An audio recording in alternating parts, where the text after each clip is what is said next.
Donc aujourd'hui, je vais dédier ces lives au compte des résultats. Parmi les 3 documents que j'ai montrés au début, les bilans, les comptes des résultats et les flux des trésoreries, je vais vous expliquer aujourd'hui les comptes des résultats de la manière la plus pédagogique possible. Pour ceux qui ont un niveau un peu plus avancé, il faut savoir très bien ici que je vais essayer d'être pédagogique. Donc certaines choses très approfondies, je vais juste mettre à côté pour qu'on puisse avancer sur les sujets et donner les bases. Comme j'avais dit sur mon e-book, il est très complet, vous avez chaque détail là-bas, mais aujourd'hui je vais faire passer sur les bilans avec vous. C'est la première fois que je fais ça sur YouTube, ici sur un live, ok? Ça, c'est les comptes des résultats consolidés des Louis Vuitton avec la clôture en juin 2023. Vous allez trouver 3 colonnes ici, décembre 2022, ok? Et 30 juin 2022. Donc ici, vous avez les 6 premiers mois de 2023 dans la première colonne grisée. Vous avez l'année de 2022 clôturée en décembre et vous avez les premiers semestres de 2022, ok? Donc nous avons une période de 6 mois grisée ici. Okay, de janvier à juin 2023. Nous avons dans la deuxième colonne de janvier à décembre 2022. Et dans la troisième colonne, nous avons du 1er au 30 juin 2022. Nous allons faire des calculs par rapport les résultats des 6 premiers mois de 2023. Donc, je vais utiliser toujours les données de la colonne grisée. Et je laisse avec vous après, comme une leçon, une façon de comprendre mieux, de faire les calculs avec l'année de 2022 ou sinon les 6 premiers mois de 2022. Ok, donc après, vous pouvez faire les calculs par vous-même, même pour comparer avec les choses que je vais montrer des 6 premiers mois de 2023. Nous avons ici un résultat consolidé. On va passer ligne par ligne. Je vais détailler tout ça. Donc, j'ai mis juste une image gros comme ça. Après, je vais séparer ligne par ligne et je vais passer avec... dans les comptes des résultats, donc, on a les ventes sur une certaine période. Après, on a les coûts des ventes. On va voir les charges commerciales, les charges administratives. On va voir des autres produits opérationnels qu'il a des dépenses, les coûts de la dette, les intérêts locatifs des magasins, etc., des autres produits financiers jusqu'à arriver au résultat net. Mais on va passer ligne par ligne et je vais vous montrer quelques ratios intéressants. Bon, on va commencer avec la vente et les coûts des ventes. Ce sont les premières choses qui sont affichées dans les comptes des résultats. Donc, qu'est-ce que c'est la vente? La vente, c'est la vente totale des produits. Il s'agit de volume des produits ou services vendus. Donc, ça veut dire que c'est les chiffres d'affaires. En français, parler vente ou chiffre d'affaires ici, ça donne la même chose. Il faut savoir que les numéros affichés ici, la valeur des 42 des 140, ok? Ça, c'est déjà 42 240. Mais ici, c'est écrit en haut. Regardez la souris ici. 1 million d'euros. Donc, ça veut dire que ça donne 42 milliards d'euros. 42 milliards de 140 millions. Et les coûts des ventes, toujours quand quelque chose c'est négatif dans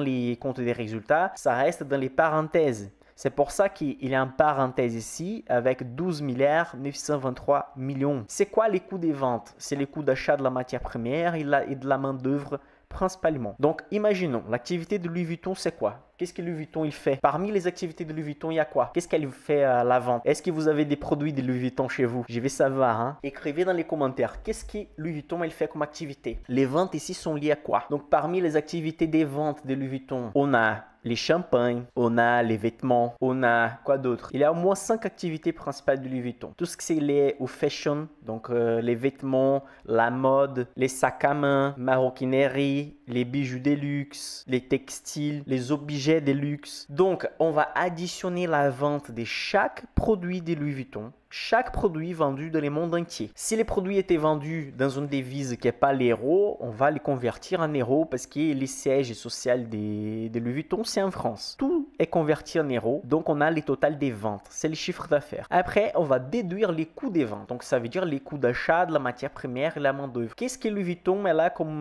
matière première? Vous avez cité les produits. Et pour produire tout ça, elle a besoin de quoi? Pas besoin de citer chaque petite chose, mais en grosso modo, qu'est-ce qu'elle a besoin des matières premières? Qu'est-ce qu'on a besoin en termes de matières premières? Parce qu'ici, elle a gagné 42 millions de chiffre d'affaires, mais elle a dépensé presque 13 000. Elle a gagné 42 milliards, pardon, en termes de chiffre d'affaires. Elle a dépensé presque 13 milliards en main-d'œuvre et en matières premières. Cuir, tissu, principalement, hein, surtout la maroquinerie, tout ce qui est lié au sac. Je ne sais pas si vous savez, mais Louis Vuitton, elle a une ferme des crocodiles en Australie, simplement pour pouvoir faire des sacs qui viennent de la peau des crocodiles, par exemple. Nous avons besoin, les salaires aussi, ça compte énormément sur les coûts des ventes. Donc, on a ces deux principales catégories. Chiffre d'affaires moins coût des ventes. Ensuite, on tombe du coup, si on fait vente moins les coûts des ventes. Donc, il ne faut pas oublier que les coûts des ventes, c'est la matière première plus la main-d'œuvre, ok, les salaires. Donc on arrive sur la marge brute. Donc c'est juste vente moins coût des ventes. C'est quoi la marge brute? C'est un ratio peu utilisé. Donc c'est pas quelque chose qu'on va utiliser pour comparer des sociétés par exemple. Mais on a besoin de savoir que si cette valeur elle est supérieure à 40%, normalement on a un avantage concurrentiel. Donc ça veut dire que c'est un marché, un secteur qui a des marges élevées. C'est quoi la marge brute? Donc on fait la vente moins les coûts et on divise ces résultats par les ventes. Donc 42 milliards moins 12 milliards, on va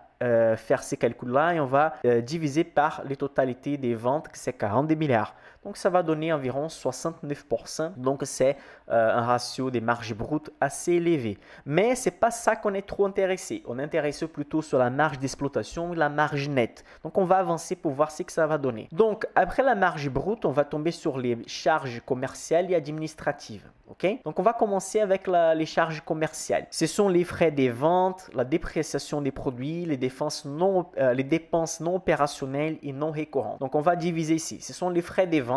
Donc déjà, on va voir un certain coût pour faire la vente. On va voir la dépréciation des produits. C'est quoi la dépréciation? Je sais pas, il y a une boîte des parfums qui a été transportée, ça a été cassé. C'est la dépréciation, c'était perdu. Ou sinon, c'est pas, par exemple, les parfums, il est jusqu'à 2025 et il n'était pas vendu. Donc en 2026, il ne peut pas être vendu, c'est perdu, c'est la dépréciation. Les dépenses non opérationnelles, c'est quelques dépenses que la société est là, mais ce n'est pas lié à l'activité de produire des sacs ou produire des parfums. Par exemple, il y a quelque chose lié à Paris Fashion Week et Louis Vuitton a besoin de dépenser avec quelque chose que ce n'est pas la production des sacs et des parfums. Donc ça, c'est une dépense non opérationnelle.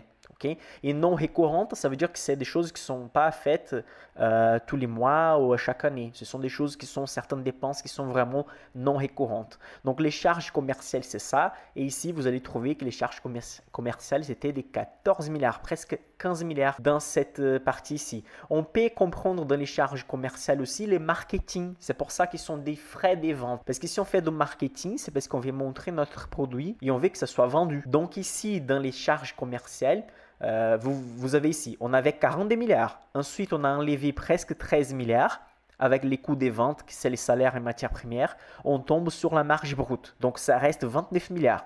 Maintenant, on va enlever presque 15 milliards avec les publicités, des prestations, dépenses non opérationnelles et non récurrentes. Est-ce que vous avez bien compris jusqu'ici? N'oubliez pas de liker la vidéo et de partager cette vidéo. Surtout, cette vidéo, c'est une vidéo à partager avec vos amis qui n'ont jamais investi dans la bourse, qui pensent que ça, c'est du casino. Ça, c'est une vidéo pour montrer comment faire une analyse d'une société, comment un analyste financier faire l'analyse, explique l'analyse d'une société.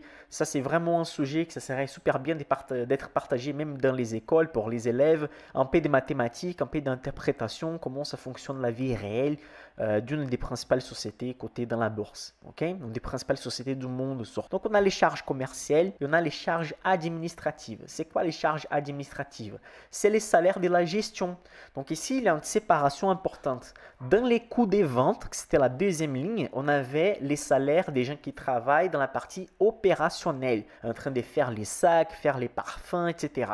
Mais les gens qui travaillent dans la partie administrative, comptabilité, etc., les salaires, ils sont additionnés dans les charges administratives. Ici, on a une partie de la publicité également, elle est mise dans les charges commerciales et administratives, dans les règles des partages des données financières. Il n'y a pas vraiment quelque chose qui oblige de mettre les publicités dans les charges commerciales et administratives. C'est pour ça que dans les documents financiers, si vous allez lire par complet, ils vont en fait dire combien ils ont dépensé avec les marketing, etc. Mais ici, on a une division entre les charges commerciales. Donc, on a les publicités plutôt commerciales. Et on a aussi les publicités dans la partie charges administratives qui peut être additionnées. Ici, on a aussi les frais des voyages, les dépenses liées aux employés, les commissions, etc. Donc, on a les charges commerciales et on a les charges administratives. Normalement, les charges commerciales vont être beaucoup plus élevées parce que ça va rentrer les lourdes de la publicité, les frais des ventes, etc. Ensuite, c'est pas rare d'y trouver part dans les résultats des sociétés mises en équivalence. C'est quoi ça? C'est l'intégration des parts des sociétés filiales. Parfois, les sociétés filiales peuvent avoir des profits importants. parfois, elles peuvent donner des résultats négatifs, surtout si la grande société, qui dans ces cas, c'est les groupes Louis Vuitton, ils sont en train d'acheter des autres petites sociétés, etc. L'effet du taux d'échange entre les devises, donc parfois, ça peut être positif, comme c'était pendant les 6 premiers mois de 2022, la troisième colonne, mais dans les premiers cas, la première colonne, les 6 premiers mois de 2023, c'était un résultat négatif. Pourquoi c'est négatif? Parce que c'est entre parenthèses. Après tout ça, on arrive finalement au résultat opérationnel courant. Donc, c'est ça qu'on appelle aussi en anglais normalement des EBITDA. EBITDA, c'est Earns Before Interest, Taxes, Depreciation et Amortization. Donc, c'est les gains avant de payer les intérêts, les impôts, la dépréciation et les amortissements. Michael, c'est quoi tout ça? On va faire le résumé à nouveau. J'ai fait un chiffre d'affaires avec la vente des sacs et parfums. Ça donnait plutôt 42 milliards. Ensuite, j'ai eu les salaires à payer et la matière première. Donc, je vais déduire de ça presque 13 milliards. Ça restait 29 milliards. À partir des 29 milliards, je vais avoir des charges commerciales. Donc, l'allée lourde de la publicité ici. Donc, on va enlever 14 milliards. Ensuite, j'ai les charges administratives. Donc, les salaires de la partie administrative, des frais, etc. On en va enlever presque 3 milliards. Ensuite, les résultats des petites filiales. On va enlever 5 milliards. On arrive finalement au résultat opérationnel courant. Donc, ça, c'est les résultats opérationnels d'exploitation de la société. Et ça donne environ 11 milliards et demi. OK? Donc, c'est les gains liés à l'activité de la société avant de payer encore les intérêts, les impôts, la dépréciation et amortissement. Ça veut dire qu'est-ce qui va venir maintenant? Qu'est-ce qu'on doit payer maintenant? Qu'est-ce qu'on doit encore déduire? Bon, on doit payer les intérêts si on a de la dette. Il faut payer les impôts à l'État, toujours. Et il faut aussi déduire la dépréciation et amortissement. Une société industrielle lourde, elle va avoir beaucoup de dépréciation et amortissement. Ce n'est pas le cas des Louis Vuitton. Elle va avoir des machines, etc. mais ce n'est pas un coût très élevé. Dépréciation, c'est l'effet d'utiliser un matériel et ces matériels ils commencent à devenir vieux, ils ne marchent pas bien et après un certain moment, il faut les vendre ou simplement les jeter à la poubelle. Et donc, il faut acheter une nouvelle machine. Et donc, la dépréciation, c'est l'effet de perdre des actifs au fur et à mesure que le temps passe. On aura des dépenses dans le futur pour remplacer cette machine. Les amortissements, c'est plutôt la même chose. C'est la perte de l'argent au fur et à mesure que le temps passe, mais avec des choses qui ne sont pas tangibles. Donc, par exemple, un brevet. Une société a un brevet dans certains équipements jusqu'à 2030. Elle a fait des recherches, elle a fait des investissements pour développer ses produits. Et après 2030, tout le monde peut copier ou faire plutôt la même chose. Donc, c'est un type d'amortissement. C'est un peu de la perte de l'argent après 2030. Car tout cet investissement qu'elle a fait avant, c'est plutôt perdu. Évidemment, ce n'est pas complètement perdu parce qu'elle a gagné des parts de marché, etc. Mais les amortissements, vous avez bien compris, c'est la perte des actifs intangibles, des choses qu'on ne peut pas toucher plutôt. Donc allez, maintenant, on a autres produits et charges opérationnelles. Donc il y a des autres dépenses qui ne sont pas liées vraiment à la fabrication des parfums, des sacs, etc. Donc ce sont des dépenses des transports, ce sont des changements d'endroit. Il faut mettre un magasin, il va fermer dans un quartier, il va ouvrir dans l'autre. Donc tous ces types de choses que vous pouvez imaginer qui ne sont pas liées à la partie opérationnelle. Okay? Par exemple, renouveler un software, un logiciel que la société utilise pour telle chose, tout ça va rentrer dans des autres produits opérationnels. Donc, on va diminuer encore 10 milliards ici. On tombe sur les résultats opérationnels finalement. Donc, la société, avec ses opérations, en train de produire des sacs, des parfums, etc., des champagnes, etc., elle a fait 11 milliards 564 millions. Donc 11 milliards 564 millions. Ça, c'est le résultat opérationnel de l'activité de la société. Si on va diviser cette valeur par les chiffres d'affaires, ou sinon on peut appeler ça vente, on tombe sur les résultats de 0,274. 0,274. On fait la multiplication de ces valeurs-là pour 100. Pour trouver un pourcentage, on va trouver que la marge d'exploitation de Louis Vuitton pour les 6 premiers mois de 2023 était de 27,4%. Ça, c'est la marge d'exploitation. Donc, ça veut dire que l'effet de produire du parfum, des sacs, etc., à partir du chiffre d'affaires, environ 27% du chiffre d'affaires reste pour la société, ok, comme un résultat opérationnel. Sauf que dans la vie réelle encore, il faut payer les impôts et payer les dettes si la société possède des dettes. Donc on continue. Mais ces ratios-là, marge d'exploitation, c'est déjà très important. Il faut éviter des sociétés qui possèdent des marges d'exploitation inférieures à 6-7%. Pourquoi? Parce que s'il y a de la crise, la société n'a pas beaucoup de marge encore pour gagner de l'argent. S'il y a une diminution des ventes ou une augmentation surtout des matières premières, etc., ça peut toucher énormément les résultats des sociétés. Donc il faut que la marge d'exploitation, qu'on appelle aussi des marges opérationnelles, soit un peu plus élevée, normalement supérieure à 10 ou 12%, c'est dans les mondes idéaux. Certains secteurs arrivent à s'en sortir très bien avec une marge très faible, mais via des règles, on va utiliser cette valeur minimum 7%. Dans le cas de Louis Vuitton, c'est une société de luxe, ces ratios, il est super bon. Et n'oubliez pas, il faut comparer avec des autres sociétés de luxe. On ne peut pas comparer 27% avec une société bancaire, par exemple. Déjà, les sociétés bancaires, même les gens qui bossent dans les banques ne savent même pas analyser les bilans. C'est un sujet très complexe. Un jour, je pense que je vais analyser ici devant vous un bilan d'une société bancaire ou d'assurance. Vous allez voir, on va passer 2 heures ensemble ici pour discuter les minimums du bilan. C'est très complexe d'analyser les sociétés bancaires. Donc voici, vous avez que les marges d'exploitation de Louis Vuitton, c'est de 27%. Bon, ensuite on continue et donc maintenant, on va parler de la dette financière plutôt. C'est quoi les coûts de la dette financière nette? Ce sont les intérêts payés, point barre. Okay?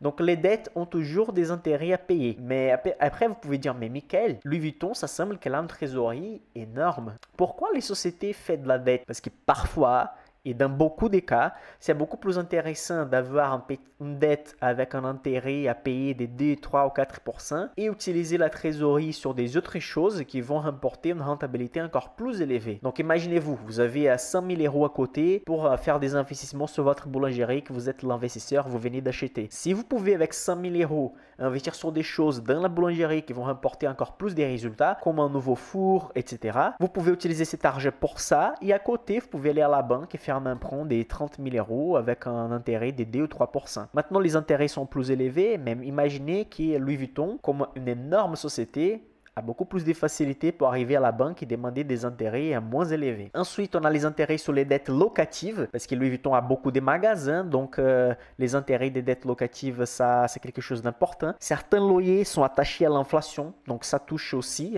Imaginez, il y a un magasin Louis Vuitton au Brésil. L'inflation au Brésil, c'est des 13-12% pas normalement, mais l'année passée, c'était ça. En Argentine, c'était des 5%. Donc imaginez, les loyers a doublé. Donc il y a aussi la fin des contrats, l'effet de renouveler les contrats. Tout ça, ce sont les intérêts et les dépenses locatives de Louis Vuitton. Ça fait un total de 160 millions. Ensuite, on a les autres produits et charges financiers. Donc, ça peut rentrer ici les intérêts reçus et payés de certains produits financiers plus petits. L'échange des devises, ça peut rentrer beaucoup de choses dans cette partie des charges financières. Dans les documents financiers, ils vont en fait spécifier et donner des détails par rapport aux autres produits financiers. Mon objectif ici avec vous, c'est pas d'aller loin sur chaque détail maintenant des autres produits financiers, mais dans les rapports financiers de Louis Vuitton, vous pouvez trouver des informations détaillées sur chaque ligne ici que je suis en train d'expliquer pour vous. Donc, à nouveau, un petit résumé toujours pour garder bien en tête les choses. On a les ventes, les chiffres d'affaires, le total des ventes qu'on a fait avec Louis Vuitton, des parfums, des sacs, etc. Ensuite, on a les coûts des ventes, les salaires et plutôt les matériels, la matière première qu'ils utilisent pour faire les parfums, sacs, etc. Donc, de ça, on tombe à 29 milliards. Ensuite, on va enlever les charges commerciales, plutôt de la publicité, les charges administratives, plutôt 3 milliards ici. Donc, on va enlever presque 15 milliards. Ensuite, on va enlever presque 3 milliards et 5 millions des résultats des filiales.